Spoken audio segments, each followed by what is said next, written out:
Hello, everybody, and welcome to Ice-Burgh To Go, your daily dose of Pittsburgh Penguins news and analysis. You can find us on YouTube at Inside the Penguins or anywhere you get your podcast from. Today, I want to talk a little bit about, in my eyes, one of the biggest storylines revolving around the Pittsburgh Penguins this summer, and that is the net-minding position. We've talked about it a lot since the season ended. We're going to talk about it a lot over the next 2 months, leading up to July 1st and the opening of NHL free agency, to see where the Penguins stand between now and then and what they could potentially do for one of the most important positions on the ice next season.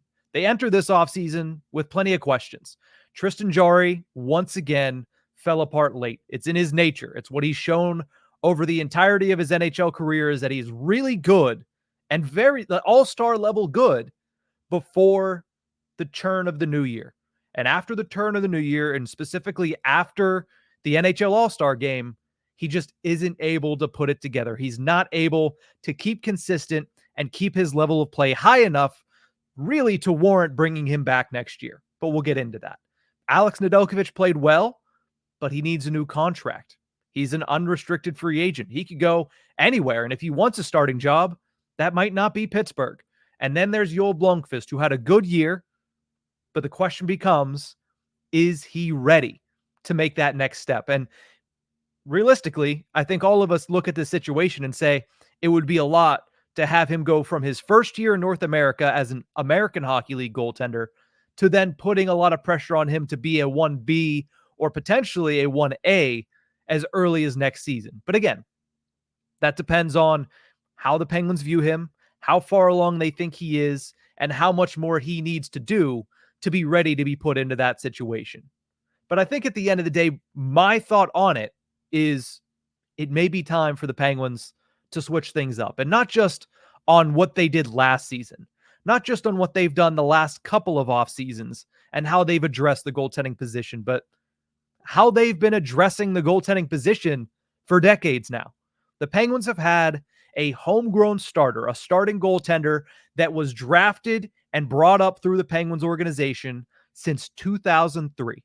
The last goaltender that was a primary starter for the Penguins throughout a season that wasn't drafted by the organization and brought in from the outside was Johan Hedberg back in 2003. Since then, 2004, they had Sebastian Caron as their primary starter. From 2005 to 2016, that was Marc-Andre Fleury. From 2017 to 2020, it was Matt Murray. And from 2020 to this day is the guy that you see above my shoulder here in Tristan Jarry. All of them Penguins draft picks, all of them brought up through the Pittsburgh Penguins organization. However, while that has worked for the Penguins, 3 Stanley Cups speak for themselves, recent trends are leading towards the other direction. Recent trends are leaning towards bringing in a goaltender from the outside for that season or for those couple of seasons to try to get your team back to a Stanley Cup. 2023 champions, the Vegas Golden Knights. Adin Hill, not a Vegas Golden Knights draft pick. Logan Thompson is. Adin Hill is not. And he won them the cup last year. 2022, the Colorado Avalanche. Darcy Kemper, not a Colorado Avalanche draft pick, wins the Stanley Cup for the Colorado Avalanche and is, I don't remember if he was traded. I think he just walked after that season. And then you look at these playoffs. 10 of the 22 goaltenders that have played in these playoffs in the first round so far were not homegrown. So some of the league and some of the trends are showing that there is a lot of success to be had if you go outside your organization for goaltending help. And while I do see Joel Blomqvist looking, at least through this season, like he could potentially be a future starter in this league, and while Sergei Murashev is having really promising returns out of Russia, it may just be time for the Penguins this year to go to, even if it's a bridge goaltender, a bridge starter, go to an outside starter to get this team in a better position to compete next season. Blomqvist might be the answer in 2 to 3 years. Murashev might be the answer in 3 or 4 years or 2 or 3 years. But the Penguins need to win a Stanley Cup next year. Every chance they get is the best chance they'll have because Sidney Crosby is not getting any younger. Evgeny Malkin is not getting any younger. Neither is Chris Letang or Erik Karlsson, or, let's face it, is the road coming to an end for Marcus Pettersson, who has 1 year left on his contract and is going to be due a major payday. Can the Penguins afford to pay a Marcus Pettersson, who is one of the large pieces of this puzzle? Does Brian Rust have enough because he is getting older? Is he going to be able to extend his prime the way that these superstars in Crosby and Malkin and Letang have into their mid to late 30s? Or is he running out of runway, as is the rest of the team?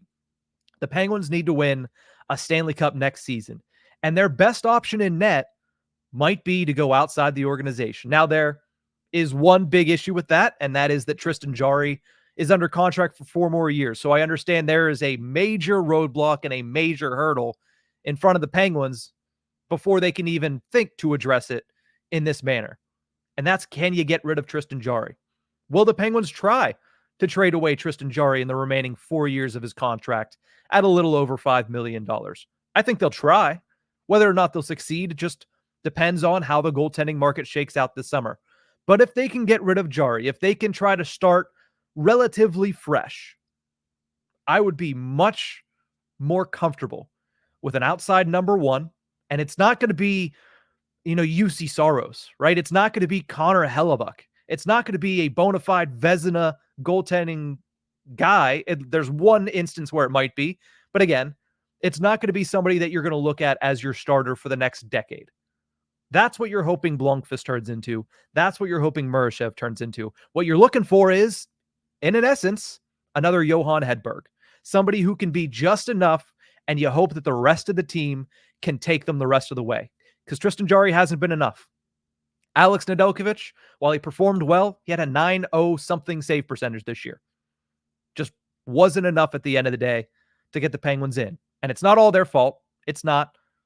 But there is blame that lies on their shoulders. So with that, who are some options that I see potentially being this out of the organization answer for the Penguins? If they're able to get out from under the Tristan Jarry contract. Linus Ullmark is one of them. And I said, it's not going to be a Vezina, a perennial Vezina guy, although Linus Ullmark is a Vezina trophy winner back in 2023. But it seems as if the writing is on the wall for him to potentially be on his way out of Boston. He's entering the final year of his deal. He makes $5 million for 1 more season, and he has a 15-team no-trade list. That's the only reason that he's still on the team now, is because he nixed a trade at the deadline utilizing that list. Are the Penguins on his no-trade list? That much we don't know. But I think he would be probably option number one, because it seems like, especially considering the way these playoffs have unfolded, that they're looking at Jeremy Swayman as the goaltender of the future for them. They have to sign him to a new deal. He's a restricted free agent, especially after the year that he's had. He's going to command a lot of money. And for that money, they might have to open it up by getting rid of Linus Ullmark. I see that as a potential option for the Pittsburgh Penguins. A free agent option that I see is Cam Talbot. And a lot of people are going to say, oh, you kidding me? Cam Talbot? He's had better numbers than Tristan Jarry over the last couple of seasons. Outside of his 1 year in Ottawa, he's had some very solid numbers since 2020. He had a really good season for the LA Kings this year and finished 14th in the National Hockey League in goals saved above expected.